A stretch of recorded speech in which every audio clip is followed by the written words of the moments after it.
கடவுள் அருள் டிவி நேயர்களுக்கு அடியேன் உங்கள் சிவயோகி சிவசக்திமான் சுவாமிகள் வணக்கத்தை தெரிவித்துக் கொள்கிறேன். இந்த பதிவில் செவ்வாய் கிரகம் அதனுடைய பயிற்சியை தான் சொல்ல போகிறோம். செவ்வாய் கிரகமானது பொதுவாக 1.5 மாதங்கள் ஒரு ராசியில் இருக்கும். கிட்டத்தட்ட அது 48 நாட்கள் சொல்லப்படுது. அது கொஞ்சம் குறையலாம் கூடலாம், அப்படி தான் வந்துகிட்டு இருக்குது. இப்போ செவ்வாய் பயிற்சியும் ரொம்ப விசேஷமாக கவனிக்கக்கூடிய அம்சமாக இருக்குது. ஏன்னா இப்போ நாட்டில் வந்து போர் முழுது சண்டை சச்சரவு வருது. இதெல்லாமே அதுக்கு காரணமான ஒரு செவ்வாய் தான். போலீஸ், ராணுவம், இதுக்கெல்லாமே அவர் தான் காரணமாக, பூமிகாரகன் இப்படிலாம் சொல்கிறோம். இப்போ இந்த செவ்வாய் பயிற்சியால் என்னென்ன பலன்கள் நடக்க போகுது, பொதுவாக என்ன நடக்க போகுது, அதுக்கப்புறம் 12 ராசிகளுக்கு என்ன பலன், அதுதான் சொல்ல போகிறேன். அதுக்கு முன்னாடி இப்போ என்னுடைய குருநாதனை வணங்குறேன். ஓம் குருப்யோ நம நற்பவி நற்பவி நற்பவி ஓம் காஞ்சிவாசாய வித்மகே சாந்தரூபாய தீமகே தன்னோ சந்திரசேகர பிரச்சோதயாத்.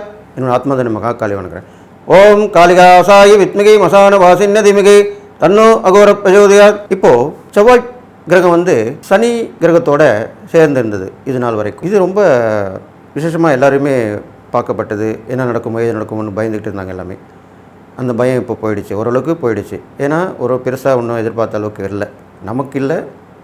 வெளிநாட்டுகளெல்லாம் கொஞ்சம் பிரச்சனைகள் வந்தது. இப்போ போர் மூலம் அபாயம் வந்திருக்கு, அதுவும் வாஸ்தவமான உண்மை தான். இப்போ வந்து இஸ்ரேல் ஈரான் வந்து போர் தொடங்கிடுச்சு. இப்போது 3ஆம் உலகப் போர் வருமா அப்படின்றது வந்து கேள்விக்குறியாக இப்போ மக்களிடையே வந்து பீதி வந்திருக்கு, எழுந்திருக்கு. அந்த ஒரு பயமாகவே இப்போ மக்கள் இருந்துட்டுருக்காங்க. இருந்தாலும் இப்போ இந்த செவ்வாய் வந்து அந்த சனி கிரகத்தை விட்டு மாறுறார். அதாவது கும்பராசியில் இருந்த செவ்வாய் பகவான் மீன ராசிக்கு மாறப்போகிறார். அது எப்போன்னு கேட்டிங்கன்னா ஏப்ரல் மாதம் 22/4/2024 31/5/2024, கிட்டத்தட்ட ஒரு 40 நாட்கள் வரப்போகுது. மே மாதம் 31 வரைக்கும் அந்த மீனராசியில் இருப்பார். அப்போ இந்த மீனராசியில் செவ்வாய் இருக்கும்போது என்னென்ன பலன்கள் ஏற்படும், அவர் பார்வை பெற்ற ராசிகளுக்கு உண்டான பலன்கள் என்ன, அதெல்லாம் நான் விரிவாக பார்க்க போகிறோம்.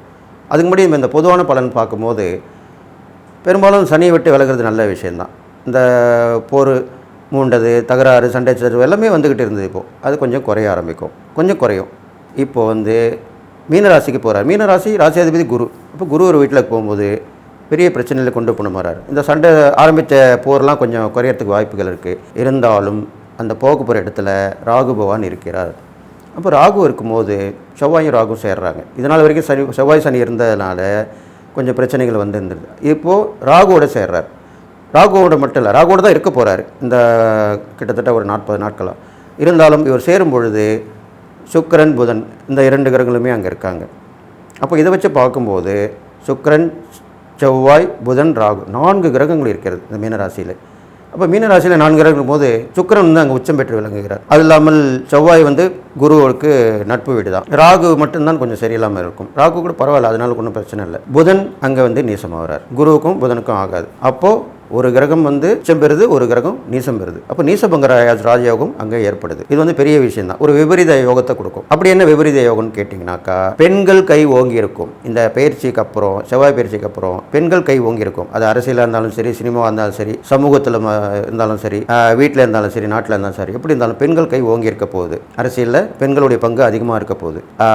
நிறைய வாகனங்கள், சுக்கிரன் உச்சமாக இருக்கார் இல்லையா, அதனால் வாகனங்கள் வந்து நிறைய பெருகும்.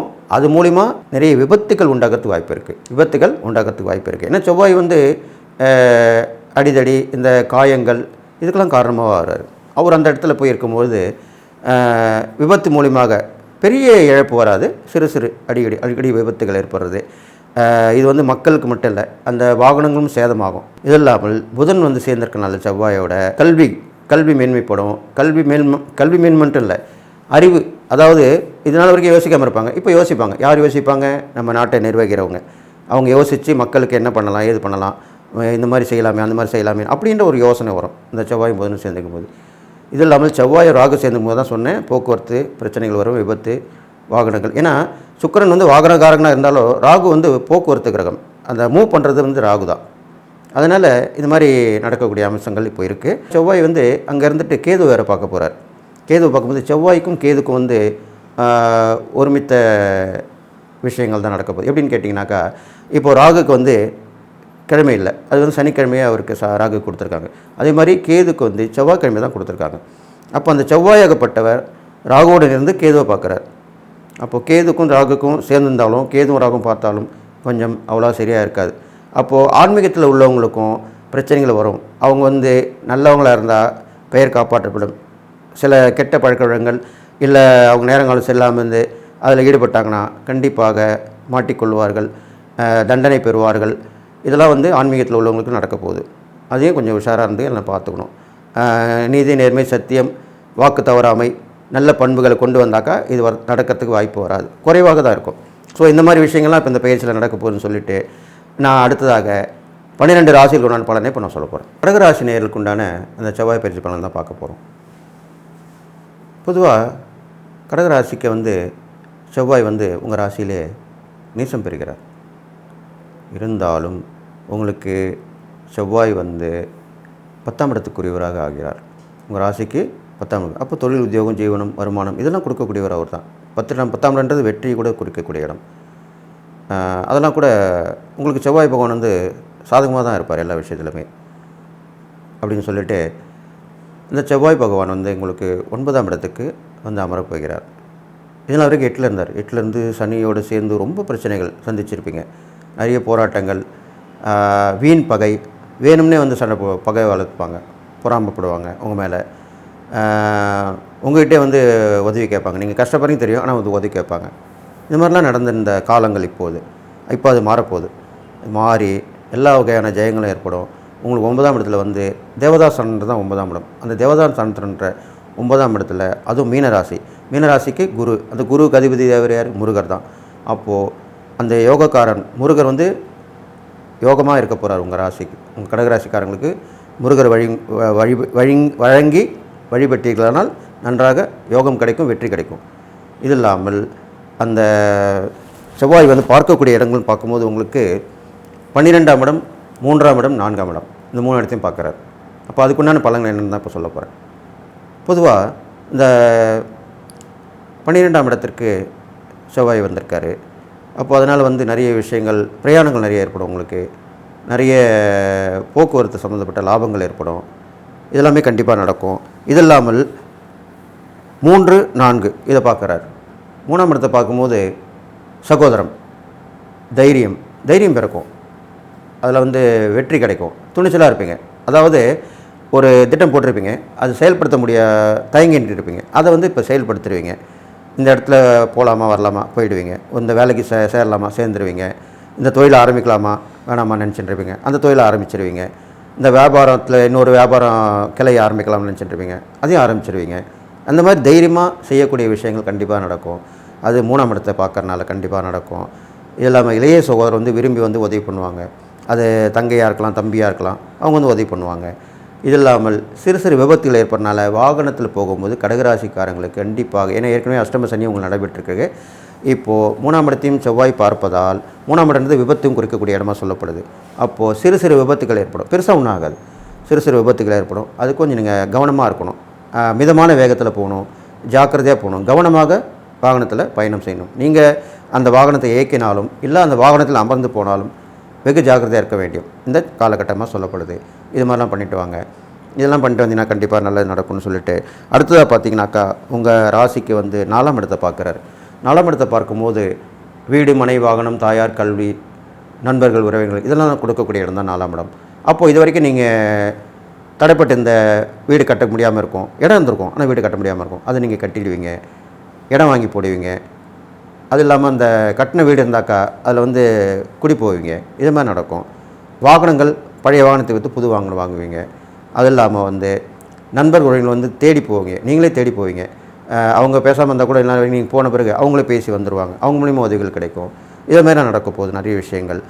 இது இல்லாமல் சொந்தமாக ஒரு தொழிலோ இல்லை ஒரு வியாபாரமோ செய்யக்கூடிய அமைப்போ இந்த கடகராசிக்காரன் கண்டிப்பாக வரப்போகுது.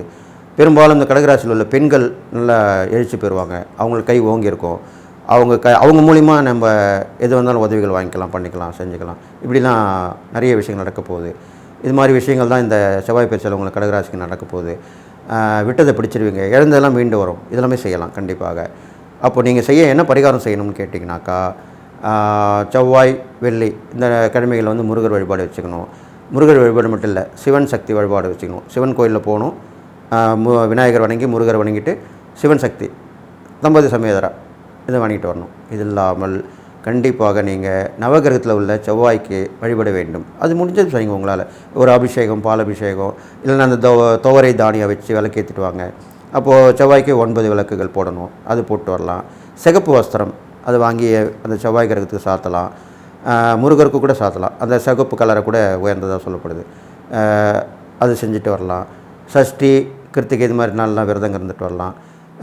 முருகருடைய வழிபாடு பாடல்களை பாடிட்டு வரலாம், படிச்சுட்டு வரலாம், தியானம் பண்ணலாம். அந்த முருகருடைய காயத்ரி சொல்லிட்டு வரலாம், மந்திரங்கள் சொல்லலாம். எல்லாமே நடக்கும் இப்போது.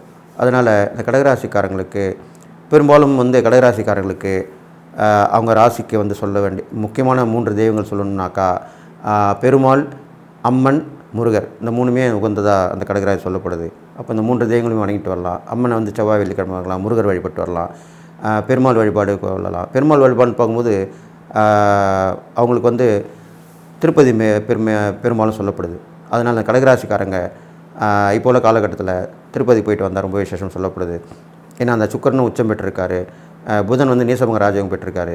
அதனால் எல்லா வகையிலும் ஏற்றம் கண்டிப்பாக நடக்கும்னு சொல்லிட்டு இந்த கடகராசிக்காரங்க இந்த பரிகாரம் செய்யணும். இது இல்லாமல் நீங்கள் நல்லா கேட்டுங்க, பெண்களுக்கு உதவி பண்ணணும், தான தர்மம் பண்ணணும். பெண்கள் எப்படி பண்ணிட்டாங்கன்னா, வாழை வெட்டியே வந்தாங்க, கணவனால் கைவிடப்பட்டவர்கள், விதவை பெண்கள், கணவனை இழந்தவர்கள், இவங்களுக்கு உதவி பண்ணலாம்.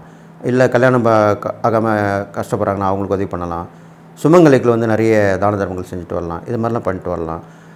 சாதுக்களில் கூட பெண்கள் இப்போ நிறைய பேர் வர ஆரம்பிச்சிட்டாங்க. அவங்களுக்கு கூட போய் நீங்கள் தேடி உதவி பண்ணலாம். அவங்களுக்கு வஸ்திரம், உணவு, தண்ணீர் கண்டிப்பாக இது கொடுக்கணும். ஒரு தான தர்மம் பண்ணும்போது உணவு, தண்ணீர், ஆடை இது மாதிரி முக்கியமாக கொடுத்துட்டு வருது ரொம்ப விசேஷம். பெரும்பாலும் கொடுக்க முடியலாம் கூட ஒரு உணவு, தண்ணீர் கொடுக்கணும். உணவு மட்டும் கொடுக்கக்கூடாது. இது நிறைய பதிவில் நான் சொல்லியிருக்கேன். கூட நீரும் சேர்த்து கொடுக்கணும். இப்போ உள்ள கோடைக்காலம் வேறு நிறைய வந்திருக்கு. அதனால் நிறைய பேர் இப்போ நானே ஒரு இடத்துல போய் உணவு கொடுத்துருக்கேன். சாமி தண்ணி இல்லையா அப்படி கேட்டிருக்காங்க. அப்போது நான் என்ன பண்ண முடியும்? கடையில் பக்கத்துலேயும் கடைகள் இல்லை பார்த்தேன். அந்த மாதிரி ஒரு தர்ம சங்கடமான சூழ்நிலை எனக்கே சேர்ந்தது. அதனால் இந்த காலகட்டத்தில் நீங்கள் தானதனம் பண்ணும்போது, உணவு கொடுக்கும்பொழுது தண்ணீர் பாட்டிலும் வாங்கி வச்சுங்க, அதோடு சேர்த்து கொடுங்க. இன்னும் விசேஷமாக சொல்லப்படுது. அதனால் கண்டிப்பாக இந்த கடகராசிக்காரங்களுக்கு இந்த தான தர்மங்களில் நீங்கள் செய்ய வேண்டியது, நீர் மோர் நிறைய வாங்கி கொடுக்கலாம். எல்லாருக்கும் தண்ணி தாகத்துக்கு வாங்கி கொடுக்கலாம். ஏன்னா உங்கள் நீர் ராசியில் நீங்கள் பிறந்திருக்கீங்க. அதனால் நல்லா கேட்டுங்க, தண்ணியும் மோரும் அந்த மாதிரி குளிர்ந்த பானங்கள் கூட வசதி இருந்தால் வாங்கி கொடுக்கலாம். இதெல்லாம் வாங்கி கொடுத்தீங்கன்னா மேன்மேலும் நல்ல உங்களுக்கு அந்த கெடுபலன் குறைஞ்ச நற்பலன் ஏற்படும். இந்த செவ்வாய் பயிற்சி உங்களுக்கு கண்டிப்பாக நல்லதாக நடக்கும்னு சொல்லி நீங்கள் எல்லா நாளும் போய்ட்டு வாழ போகிறீங்க வாழ்த்தி என்னுடைய உபாசன மகா வரேங்க வணங்குறேன். ஓம் மகிஷத் பஜாய வித்மகே சண்டகஸ்தாத்மிகே தன்னோ வாராகி பிரஜோதியாத் வாராகிர் பரிபூர்ணங்களை சொல்லி வாழ்த்தி விடைபெறுகிறேன். நன்றி. கடவுள் அருள் டிவியை பார்த்தமைக்க நன்றிகள். மேலும் இது போன்ற தகவல்களை தெரிந்து கொள்ள கடவுள் அருள் டிவியை சப்ஸ்கிரைப் செய்யுங்கள். மறக்காமல் பெல் ஐக்கானை கிளிக் செய்யுங்கள்.